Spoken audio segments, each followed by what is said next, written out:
సోదరులారా, మనం కుర్రపల్లి వెంకటరాముల చేనులో ఉన్నాము, పొలంలో ఉన్నాము.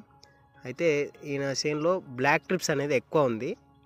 అయితే నేను ఈరోజు డెమోగా కీఫన్ సూపర్ స్ప్రెడర్ అన్న చూపెట్టు. కీఫన్ సూపర్ స్ప్రెడర్ 2 డెమో చేయిస్తున్నాను ఈరోజు మార్నింగు. ట్రిప్స్ ఎన్ని ఉన్నాయి అనేది మనం గమనించాల్సిందిగా ఉంటుంది. హెవీగా ఉంది ట్రిప్స్, బ్లాక్ ట్రిప్స్ ఉంది. దీని కొరకు గాను మనం కీఫన్ సూపర్ స్ప్రెడర్ను రికమెండ్ చేసాము.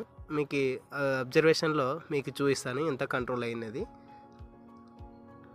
నేను కీఫను బ్లాక్ ట్రిప్స్ కోసం కొట్టించిన డెమో ట్యాంకులో బ్లాక్ ట్రిప్స్ ఎంతవరకు కంట్రోల్ అయిందో మనం రైతుని అడిగే తెలుసుకుందాం.